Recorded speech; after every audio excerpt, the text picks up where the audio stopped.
আসসালামু আলাইকুম। শুরুতে জানিয়ে দিব সংবাদ শিরোনাম। ৫ সীমান্তে কাঁটাতারের বেড়া দেওয়ার চেষ্টা, বিএসএফের বিজিবির বাধা। শেষ মুহূর্তেও বিএনপি জামাতের সঙ্গে দলগুলোর দর কষাকষি, কোন পথে এনসিপি? সিদ্ধান্তে পরিবর্তন, স্বতন্ত্র নির্বাচন করার ঘোষণা এনসিপির তাসনিম জানার। এবং কেরানীগঞ্জে মাদ্রাসা ভবনে বিস্ফোরণে আহত ৪, বিস্ফোরক উদ্ধার।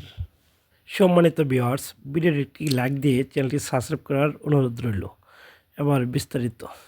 জয়পুরহাটের ৫ উপজেলার উসনা সীমান্তে গুনাপাড়া এলাকায় আবারও আন্তর্জাতিক সীমা লঙ্ঘন করে কাঁটাতারে বেড়া দেওয়ার চেষ্টা করেছে ভারতীয় সীমান্তরক্ষী বাহিনী বিএসএফ। পরে বিজিবির বাধার মুখে কাজ বন্ধ করে সরে গেছে বিএসএফের সদস্যরা। এর আগেও পরপর ২বার সীমান্তে ওই জায়গায় কাঁটাতারে বেড়া দেওয়ার চেষ্টা করেছিল বিএসএফ।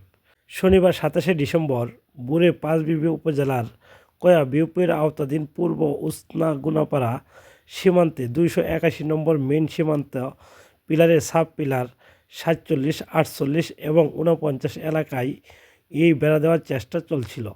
বিষয়টি স্থানীয়রা টের পেয়ে জয়পুরহাট ২০ বিজিবি ব্যাটালিয়নের অধীনস্থ কয়া ক্যাম্পের বিজিবি সদস্য জানালে বিজিবি ঘটনাস্থলে গিয়ে বিএসএফকে বাধা দেন। এতে বিএসএফ সদস্যরা কাজ বন্ধ করে সরে যান। এক ঘটনায় বিজিবি ও বিএসএফের মধ্যে একটি পতাকা বৈঠক অনুষ্ঠিত হয়। বৈঠকে বিএসএফের পক্ষ থেকে কাঁটাতারে বেড়া নির্মাণ বন্ধ রাখা এবং স্থাপিত কাঁটাতারের বেড়া সরিয়ে নেওয়ার আশ্বাস দেওয়া হয়। একই সঙ্গে এ ঘটনায় বিএসএফের কাছে আনুষ্ঠানিকভাবে প্রতিবাদও জানিয়েছে বিজিবি।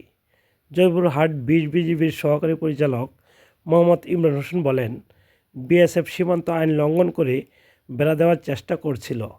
এ বিষয়ে বিজিবি সর্বদা কঠোর অবস্থানে রয়েছে। দেশের সার্বভৌমত্ব রক্ষা প্রয়োজনীয় সব পদক্ষেপ নেওয়া হবে বলে জানিয়েছেন তিনি। সময় যতই গড়াচ্ছে নির্বাচনে রাজনৈতিক দলগুলোর আসন সমঝোতা ততই কঠিন হচ্ছে। বিএনপি, জামাতের ইসলামী, এনসিপির মতো দলগুলো এখনও শতভাগ আসনে প্রার্থী চূড়ান্ত করতে পারেনি। জোটবদ্ধ হলেও নিজ প্রতীকে নির্বাচন করতে হবে। আরপিওর এমন সংশোধনীতেও জোট ও শরিকরা নানা হিসাব নিকাশ করছে। কে কত আসন পাবে বা কয়টা ছাড় দেওয়া হবে এ নিয়ে এখন দলগুলোতে দর কষাকষি চলছে।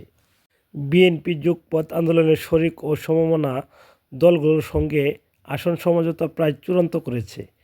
২৭২টি আসনে দলীয় সম্ভবত প্রার্থী নাম ঘোষণা করেছে দলটি। বাকি ২৮টি আসন থেকে সমঝোতার মাধ্যমে শরিকদের দেওয়া হবে।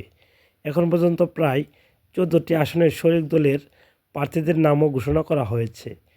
যেসব আসনে সমঝোতা হবে সেখানে প্রার্থী দেবে না বিএনপি।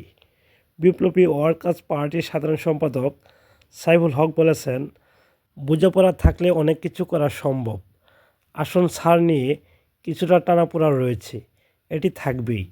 তবে বড় দল হিসাবে তাদের বড় ঔদার্য আশা করেছিলাম। তিনি আরও বলেন, বিএনপি ক্ষমতা গেলে বাকিরা কীভাবে সরকারের অংশ হবে, সংরক্ষিত নারী আসন ও উচ্চ কক্ষের বিষয় রয়েছে। তবে বোঝাপড়ার জায়গাটি অব্যাহত রাখার চেষ্টা রয়েছে। অন্যদিকে সংস্কার, জুলাই হত্যাকাণ্ডের বিচার, গণভোটসহ ৫ দফা দাবিতে জামাতসহ ৮টি সমমতা দল মাঠে আন্দোলন করছে। দলগুলো রাজপথের ওই ঐক্যকে নির্বাচনের মাঠে কাজে লাগাতে চায়। এরই মধ্যে আসন সমঝোতাও প্রায় চূড়ান্ত হয়েছে। তবে এনসিপির সঙ্গে আলোচনায় কারণে খেলাফত মজলিসের নাকশ নিয়ে কানাঘুষা রয়েছে। ত্রয়োদশ জাতীয় সংসদ নির্বাচনে ঢাকা ৯ আসন থেকে স্বতন্ত্র প্রার্থী হিসাবে প্রতিদ্বন্দ্বিতা করার ঘোষণা দিয়েছেন এনসিপির জ্যেষ্ঠ যুগ্ম সদস্য সচিব তাসনিম জারা।